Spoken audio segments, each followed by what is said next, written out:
Hello friends, ನಮಸ್ಕಾರ. ನಾನು ಶಿವರಾಜ್ ಪಾಟೀಲ್. ನಿಮ್ಮದೇ ಆದ ಕನ್ನಡ ಯೂಟ್ಯೂಬ್ ಚಾನಲ್ ಟುಡೇಸ್ ಇನ್ವೆಸ್ಟ್ಮೆಂಟ್ಗೆ ಸ್ವಾಗತ. ಇವತ್ತಿನ ದಿನ 17 ಸೆಪ್ಟೆಂಬರು ಇಂಡಿಯನ್ ಮಾರ್ಕೆಟಲ್ಲಿ ಬುಲ್ ರನ್ನು ಮತ್ತೆ ಕಂಟಿನ್ಯೂ ಆಯಿತು. ಸ್ಟಾರ್ಟಿಂಗ್ ಆಫ್ ದ ಡೇನೇ ನಮ್ಮ ಮಾರ್ಕೆಟಲ್ಲಿ ಗ್ಯಾಪ್ ಅಪ್ಪಲ್ಲಿ ಓಪನ್ ಆಯಿತು. ಸೊ ಗ್ಯಾಪ್ ಅಪ್ಪಲ್ಲಿ ಓಪನ್ ಆದಮೇಲೆ ಮೊದಲನೇ ಹಾಫ್ ಆನ್ ಅವರಲ್ಲಿ ಮೂಮೆಂಟಮ್ ಇತ್ತು. ಅದಾದಮೇಲೆ ಆಲ್ಮೋಸ್ಟ್ ಸೈಡ್ ವೇಸ್ ಸೆಷನ್ ಇದ್ದರೆ ಕೂಡ ಎಂಡ್ ಆಫ್ ದ ಡೇ ಹೈನಲ್ಲಿ ನಮ್ಮ ಇಂಡಿಯನ್ ಮಾರ್ಕೆಟ್ ಕ್ಲೋಸ್ ಆಯಿತು. Nifty, bank Nifty, select mid cap ನಿಫ್ಟಿನಲ್ಲಿ ಕಂಪೇರ್ ಮಾಡಿದಾಗ ಇವತ್ತಿನ ದಿನ ಬ್ಯಾಂಕ್ ನಿಫ್ಟಿನಲ್ಲಿ ಒಂದು ಒಳ್ಳೆ ಮೂಮೆಂಟಮ್ ಇತ್ತು. ಇನ್ನು ಇವತ್ತಿನ ದಿನ ನೈಟ್ ಸಮಯದಲ್ಲಿ ಅರೌಂಡ್ 11:30 ಸಮಯದಲ್ಲಿ US fed rate cut announcement ಆಗೋದಿದೆ. ಸೊ ಆಲ್ರೆಡಿ ಈ ರೇಟ್ ಕಟ್ ಬಗ್ಗೆ ತುಂಬ ಎಕ್ಸ್ಪೆಕ್ಟೇಷನ್ ಇದೆ. ಪ್ರೀವಿಯಸ್ ಫೆಡ್ ಮೀಟಿಂಗ್ಗಳಿಗಿಂತ ಈಗಿನ ಫೆಡ್ ಮೀಟಿಂಗು ತುಂಬ ಇಂಪಾರ್ಟೆನ್ಸ್ ಕೊಡ್ತಾ ಇದೆ.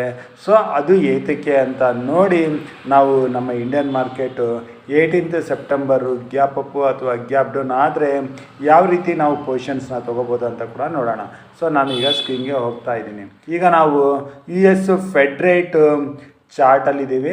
ಸೊ ಇಲ್ಲಿ ನಾವು 2022 ಹಿಸ್ಟಾರಿಕಲ್ ಡೇಟಾನ ನೋಡ್ತಾ ಬಂದರೆ 2022 ಸ್ಟಾರ್ಟಿಂಗಲ್ಲಿ US ಫೆಡ್ ರೇಟ್ 0.25 ಇತ್ತು. ಅಲ್ಲಿಂದ ಎವ್ರಿ ಫೆಡ್ ಮೀಟಿಂಗಲ್ಲಿ ಫೆಡ್ ರೇಟ್ನ ಹೆಚ್ಚು ಮಾಡ್ತಾ ಬಂದರು. ಸೊ ಇಲ್ಲಿ ಡಿಸೆಂಬರ್ 2022ಗೆ ಫೆಡ್ ರೇಟು 4.5%ಗೆ ಆಯಿತು. ಒಂದು ವರ್ಷದಲ್ಲಿ 4.25% ಫೆಡ್ ರೇಟ್ನ ಹೆಚ್ಚು ಮಾಡಿದರು. ಅಲ್ಲಿಂದ 2023ಗೆ ಬಂದರೆ 2023ನಲ್ಲಿ ಕೂಡ ಫೆಡ್ ರೇಟ್ ಹೆಚ್ಚು ಮಾಡ್ತಾನೆ ಬಂದರು. ಅಲ್ಲಿ ಫೈನಲ್ ಆಗಿ ಫೆಡ್ ರೇಟ್ ಹೆಚ್ಚು ಮಾಡಿದ್ದು ಜುಲೈ 26, 2023. ಆಗ ಫೆಡ್ ರೇಟು 5.50ಗೆ ಇತ್ತು. ಸೊ 2023ನಲ್ಲಿ 1.25% ಫೆಡ್ ರೇಟ್ ಹೆಚ್ಚು ಮಾಡಿದರು. ಅದಾದಮೇಲೆ 2024ಗೆ ಬಂದರೆ ಈ ಇನ್ಫ್ಲೇಷನ್ ರೇಟು ಹೈ ಇರೋ ಕಾರಣ ಅಲ್ಲಿಂದ ಫೆಡ್ ರೇಟ್ ಕಟ್ ಆಗೋಕ್ಕೆ ಶುರು ಆಯಿತು. 2024ಅಲ್ಲಿ 3 ರೇಟ್ ಕಟ್ನ ಮಾಡಿದ್ರು. ಸೊ ರೇಟ್ ಕಟ್ನ ಮಾಡಿದ್ಮೇಲೆ ಈಗ US ಫೆಡ್ ರೇಟು 4.25ಗೆ ಬಂದಿದೆ. ಇನ್ನು 2025ಅಲ್ಲಿ ಇಲ್ಲಿವರೆಗೂ ಯಾವುದೇ ಫೆಡ್ ರೇಟ್ ಕಟ್ನ ಮಾಡಲಿಲ್ಲ. ಇನ್ಫ್ಲೇಷನ್ ರೇಟ್ ಕೂಡ ಕಡಿಮೆ ಆಗಿದೆ. ಆದರೆ US ಫೆಡ್ ಚೇರ್ಮನ್ ಪವೆಲ್ ಅವರು ಟ್ರಂಪ್ ಪ್ರೆಸಿಡೆಂಟ್ ಆದಮೇಲೆ ಬೇರೆ ದೇಶಗಳ ಮೇಲೆ ಏನು ತಾರೀಫ್ನ ಹಾಕ್ತಿದ್ದಾರೆ, ಅದಕ್ಕೆ ಕಾರಣ ಅನ್ಸರ್ಟನಿಟಿ ಎಕಾನಮಿನಲ್ಲಿ ಹೆಚ್ಚಾಗುತ್ತೆ ಅಂತ ಇಲ್ಲಿ ಯಾವುದೇ ಫೆಡ್ ರೇಟ್ನ ಕಟ್ ಮಾಡಲಿಲ್ಲ. ಆದರೆ ಪ್ರೀವಿಯಸ್ ಒಂದು ಸ್ಪೀಚಲ್ಲಿ ಅವರು ಕಮ್ಮಿಂಗ್ US ಫೆಡ್ ರೇಟ್ ಮೀಟಿಂಗಲ್ಲಿ ಫೆಡ್ ರೇಟ್ ಕಟ್ ಬಗ್ಗೆ ಕ್ಲೂನ ಕೊಟ್ಟಿದ್ದರು. ಅದಕ್ಕಾಗಿ ಆಗಿನಿಂದ ಓವರಾಲ್ ಗ್ಲೋಬಲ್ ಮಾರ್ಕೆಟಲ್ಲಿ ಪಾಸಿಟಿವ್ ಮೂಮೆಂಟಮ್ ಇದೆ. ಸೊ ಈ 2025ಅಲ್ಲಿ ರಿಮೈನಿಂಗ್ 4 ಮಂತ್ಸ್ ಇರೋ ಕಾರಣ 1%ವರೆಗೆ ರೇಟ್ ಕಟ್ನ ಈ ಫೆಡ್ ಮೀಟಿಂಗಲ್ಲಿ ಹಾಗೂ 2025ಅಲ್ಲಿ ಬರೋ ಇತರ ಫೆಡ್ ಮೀಟಿಂಗಲ್ಲಿ ರೇಟ್ ಕಟ್ನ ಮಾಡ್ತಾರೆ ಅನ್ನೋ ಎಕ್ಸ್ಪೆಕ್ಟೇಷನ್ನ ಮಾರ್ಕೆಟಲ್ಲಿ ಹೆಚ್ಚಾಗಿದೆ. ಇನ್ನು ಇವತ್ತಿನ ದಿನದ ಫೆಡ್ ಮೀಟಿಂಗಲ್ಲಿ ರೇಟ್ ಕಟ್ಟು 0.25% ಮಾಡ್ತಾರಾ ಅಥವಾ 0.5% ಮಾಡ್ತಾರಾ ನೋಡಬೇಕಾಗಿದೆ. ಸೊ ಅದಾದಮೇಲೆ ಅಗೇನ್ US ಫೆಡ್ ಚೇರ್ಮನ್ ಪವೆಲ್ ಅವರು ಸ್ಪೀಚಲ್ಲಿ ಯಾವ ರೀತಿ ಮಾತಾಡ್ತಾರೆ, ಕಮ್ಮಿಂಗ್ ಡೇಸಲ್ಲಿ ಇನ್ನು ಇದೇ 2025ಅಲ್ಲಿ ಹೆಚ್ಚಿನ ರೇಟ್ ಕಟ್ಗಳನ್ನ ಮಾಡ್ತಾರೆ ಹಾಗೂ 2026ಅಲ್ಲಿ ಕೂಡ ಅವರ ವ್ಯೂ ಏನಿದೆ ಅಂತ ಹೇಳ್ತಾರೆ. ಅದರ ಅನುಗುಣವಾಗಿ US ಮಾರ್ಕೆಟಲ್ಲಿ ಮೂಮೆಂಟಮ್ ಇರುತ್ತೆ. ಅದರ ರಿಫ್ಲಿಕೇಷನ್ ಆಗಿ ನಮ್ಮ ಇಂಡಿಯನ್ ಮಾರ್ಕೆಟು 18 ಸೆಪ್ಟೆಂಬರು ಓಪನ್ ಆಗಬೇಕಾದ್ರೇ ಒಂದು ಒಳ್ಳೆ ಗ್ಯಾಪ್ ಅಪ್ಪು ಗ್ಯಾಪ್ ಡೌನು ಆಗೋ ಚಾನ್ಸಸ್ ಇರುತ್ತೆ. ಸೊ ಪವೆಲ್ ಅವರು ಫೆಡ್ ರೇಟ್ ಕಟ್ ಬಗ್ಗೆ ಯಾವ ರೀತಿ ಡಿಸಿಷನ್ ತೊಗೋತಾರೆ, ಫೆಡ್ ರೇಟ್ ಕಟ್ ಆದಮೇಲೆ ಯಾವ ರೀತಿ ಸ್ಪೀಚ್ ಕೊಡ್ತಾರೆ ಅನ್ನೋದನ್ನು ನಾವು ನೋಡಬೇಕಾಗತ್ತೆ. ಇನ್ನು ಗ್ಯಾಪ್ ಅಪ್ ಗ್ಯಾಪ್ ಡೌನ್ ಆದರೆ ಅಥವಾ ಫ್ಲ್ಯಾಟ್ ಓಪನ್ ಆದರೆ ಯಾವುದೆಲ್ಲ ಲೆವೆಲ್ಸ್ನ ಇಟ್ಕೊಂಡು ನಾವು ಟ್ರೇಡ್ ಮಾಡಬೇಕು ಅಂತ ಈಗ ಒಂದೊಂದಾಗಿ ನೋಡೋಕ್ಕೆ ಶುರು ಮಾಡೋಣ. ಸೊ ಮೊದಲನೇದಾಗಿ ನಾವು ಇಲ್ಲಿ ನಿಫ್ಟಿನಲ್ಲಿ ನೋಡಿದ್ರೆ ನಿಫ್ಟಿ ಡೇ ಹೈನಲ್ಲೇ ಕ್ಲೋಸ್ ಆಗಿದೆ. ಸೊ ಈಗ ನಿಫ್ಟಿ ಕ್ಲೋಸಿಂಗು 25,330 ಹತ್ರ ಇದೆ. ಆಲ್ರೆಡಿ ನಾನು ಹೇಳ್ದಂಗೆ ಬ್ಯಾಂಕ್ ನಿಫ್ಟಿ ಮೂಮೆಂಟಮ್ಮು ಸ್ಟ್ರಾಂಗ್ ಆಗಿತ್ತು. ಅದ್ರ ಜೊತೆಗೆ ಇಲ್ಲಿ ನಾವು ಸೆಲೆಕ್ಟ್ ಮಿಡ್ ಕ್ಯಾಪ್ ನಿಫ್ಟಿನಲ್ಲಿ ವೀಕ್ನೆಸ್ ಇತ್ತು ಅಂತ ಇಲ್ಲಿ ಹೇಳ್ಬೋದು. ಇನ್ನು ಇವತ್ತಿನ ದಿನದ ಮಾರ್ಕೆಟ್ ಮೂಮೆಂಟಮಲ್ಲಿ ನಿಫ್ಟಿನಲ್ಲಿ ಔಟ್ ಆಫ್ 50 ಸ್ಟಾಕ್ಸಲ್ಲಿ 17 ಸ್ಟಾಕ್ಸ್ ನೆಗೆಟಿವಲ್ಲಿ ಕ್ಲೋಸ್ ಆದರೆ 33 ಸ್ಟಾಕ್ಸ್ ಪಾಸಿಟಿವಲ್ಲಿ ಕ್ಲೋಸ್ ಆದವು. ಪಾಸಿಟಿವಲ್ಲಿ ಟಾಪಲ್ಲಿ ಇದ್ದಿದ್ದು SBI ಬ್ಯಾಂಕು, ರಿಲಯನ್ಸು, ಕೋಟಕ್. ನೆಗೆಟಿವಲ್ಲಿ ITC, ICICI ಬ್ಯಾಂಕು ಹಾಗೂ ಟೈಟನ್ ಆಗಿದ್ವು. ಇನ್ನು ನಾವು ಸೆಕ್ಟರ್ ವೈಸು ಪರ್ಫಾರ್ಮೆನ್ಸ್ ನೋಡಿದ್ರೆ PSU ಬ್ಯಾಂಕ್ಸಲ್ಲಿ ಇವತ್ತಿನ ದಿನ 2.51%ವರೆಗೆ ಪಾಸಿಟಿವ್ ಮೂಮೆಂಟಮ್ ಇತ್ತು. ಅದನ್ನು ಫಾಲೋ ಮಾಡಿ IT ಸ್ಟಾಕ್ಸಲ್ಲಿ 0.69% ಆದರೆ ಬ್ಯಾಂಕ್ ನಿಫ್ಟಿನಲ್ಲಿ ಕೂಡ 0.63% ಪಾಸಿಟಿವ್ ಮೂಮೆಂಟಮ್ ಇತ್ತು. ನೆಗೆಟಿವ್ ಆಗಿ ಮೆಟಲ್ಸು, ಕನ್ಸ್ಯೂಮರ್ ಡ್ಯೂರಬಲ್ಸು, ಕನ್ಸ್ಯೂಮರ್ ಗೂಡ್ಸಲ್ಲಿ ಸ್ವಲ್ಪ ನೆಗೆಟಿವ್ ಮೂಮೆಂಟಮ್ ಇತ್ತು. ಆದರೆ ಕೂಡ overall Indian market performance positive ಆಗಿತ್ತು ಅಂತ ಹೇಳ್ಬೋದು. ಇನ್ನು ಇಲ್ಲಿಂದ ನಾವು ಈಗ ಆಪ್ಷನ್ ಚೈನ್ಗೆ ಬಂದರೆ, ಆಪ್ಷನ್ ಚೈನು ಟೋಟಲ್ ಓಪನ್ ಇಂಟ್ರೆಸ್ಟ್ನ ಕ್ವಿಕ್ಕಾಗಿ ನೋಡಬೇಕು ಅಂತಂದರೆ, ಇಲ್ಲಿ ಪುಟ್ ಸೈಡಲ್ಲಿ 14 lakhs ಕಾಲ್ ಪುಟ್ ರೈಟರ್ಸು ಬಿಲ್ಟ್ ಆಗಿದ್ದಾರೆ, ಕಾಲ್ ಸೈಡಲ್ಲಿ 12 lakhs ಕಾಲ್ ರೈಟರ್ಸು ಬಿಲ್ಟ್ ಆಗಿದ್ದಾರೆ. ಸೊ ಬುಲ್ಲಿಶ್ ಆಗಿದೆ ಡೇಟಾ. ಇನ್ನು ಕಾಲ್ ಸೈಡಲ್ಲಿ ಹೈಯೆಸ್ಟು ಟೋಟಲ್ ಓಪನ್ ಇಂಟ್ರೆಸ್ಟ್ ಈಗ ಬಿಲ್ಟ್ ಆಗಿರೋದು 1,14,000, ಅದು ಡೈರೆಕ್ಟಾಗಿ 26,000 ಹತ್ರ. ಸೊ ಮಾರ್ಕೆಟಲ್ಲಿ ಪಾಸಿಟಿವಿಟಿ ಹೆಚ್ಚಾದರೆ ಈ ಮಂತ್ ಎಂಡ್ ಎಕ್ಸ್ಪೈರಿವರೆಗೆ ನಾವು 26 ಹತ್ತತ್ರದವರೆಗೆ ಹೋಗೋ ಚಾನ್ಸಸ್ ಇರುತ್ತೆ. ಸೊ ಇದು ನಮಗೆ ತಿಳಿದಿರಬೇಕು. ಇನ್ನು ಸಪೋರ್ಟಲ್ಲಿ ಹೈಯೆಸ್ಟ್ ಓಪನ್ ಇಂಟ್ರೆಸ್ಟು ಇಮಿಡಿಯೇಟಾಗಿ 25,300 ಹತ್ರ ಮೋರ್ ದೆನ್ 1 lakh ಇದೆ. ಅದಾದಮೇಲೆ ಮೋರ್ ದೆನ್ 1 lakh ಅಗೇನ್ 25,200 ಹತ್ರ ಇದೆ. ಸೊ 25,300, 200 ಮೇನು ಸಪೋರ್ಟ್ ಆಗಿರ್ತವೆ.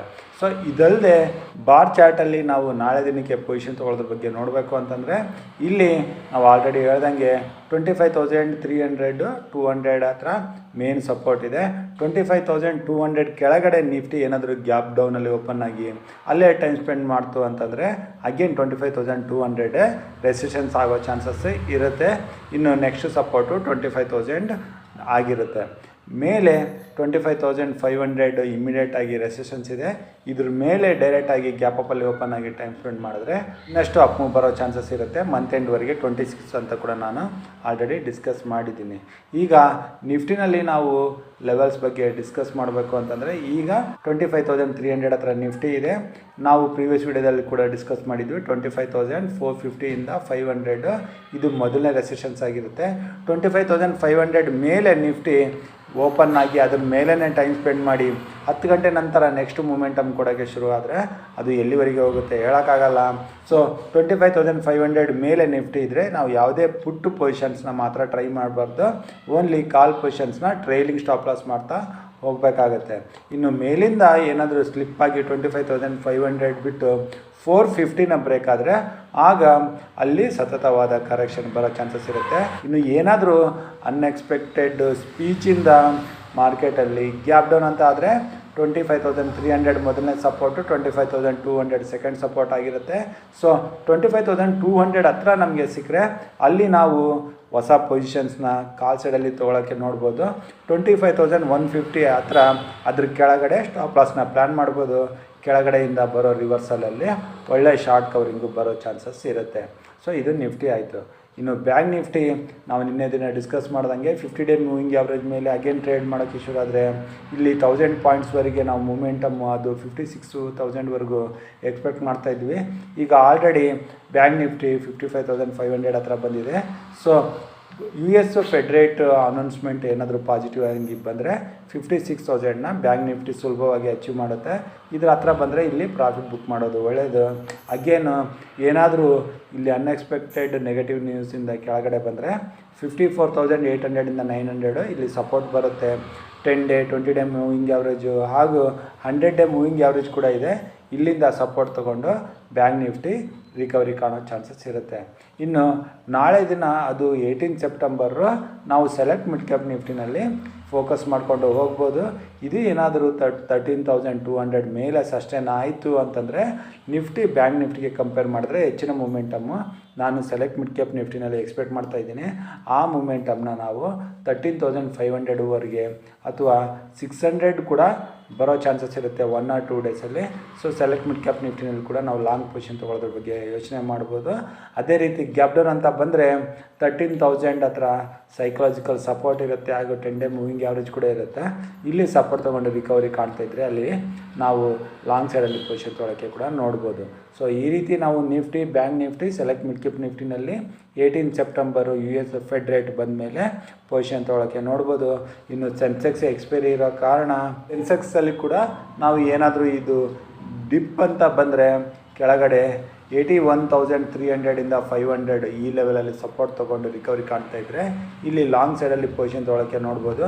ಗ್ಯಾಪ್ ಅಪ್ಪಲ್ಲಿ ಓಪನ್ ಆಗಿ 83,000 ರೆಸಿಸ್ಟೆನ್ಸ್ ಇರುತ್ತೆ. 83,000 ಮೇಲೆ ಸಸ್ಟೇನ್ ಆಯಿತು ಅಂತಂದರೆ ಟುವರ್ಡ್ಸ್ 84,000 ಕಡೆ ಹೋಗೋ ಚಾನ್ಸಸ್ ಇರುತ್ತೆ. ಸೊ ಮೂಮೆಂಟಮ್ಗೆ ತಕ್ಕಂಗೆ ನಾವು ನಮ್ಮ ಪೊಸಿಷನ್ಸ್ಗಳನ್ನ ತೊಗೊಂಡು ಸ್ಟಾಪ್ ಲಾಸ್ನ ಟ್ರೈಲ್ ಮಾಡಿಕೊಂಡು ಹೋಗ್ಬೋದು. ಸೊ ಈ ರೀತಿ ನಾವು Nifty, bank Nifty, select mid cap ನಿಫ್ಟಿನೆಲ್ಲ ಅಲ್ಲದೆ ಎಕ್ಸ್ಪೈರಿ ಇರೋ ಸೆನ್ಸೆಕ್ಸ್ಗಳು ಕೂಡ ಪೊಸಿಷನ್ ತೊಗೊಳಕ್ಕೆ ನೋಡ್ಬೋದು. ಸೊ ಇಷ್ಟು ಇವತ್ತಿನ ಮಾಹಿತಿ. ನಿಮಗೆ ನಾನು ಕೊಟ್ಟಿರೋ ಮಾಹಿತಿನಲ್ಲಿ ಇನ್ನೂ ಏನಾದರೂ ಡೌಟ್ ಇದ್ದರೆ ನೀವು ನನಗೆ ಡೈರೆಕ್ಟಾಗಿ ಕಾಂಟ್ಯಾಕ್ಟ್ ಮಾಡ್ಬೋದು. ನನ್ನ ನಂಬರ್ 9845852716. ಇಷ್ಟು ಹೇಳ್ತಾ ಇವತ್ತಿನ ವೀಡಿಯೋ ಇಲ್ಲಿಗೆ ಮುಗಿಸ್ತಾ ಇದ್ದೀನಿ. ನನ್ನ ಮುಂದಿನ ವೀಡಿಯೋ ಬರೋವರೆಗೂ ನಿಮಗೆ ನನ್ನ ಕಡೆಯಿಂದ ಧನ್ಯವಾದಗಳು. Thank you.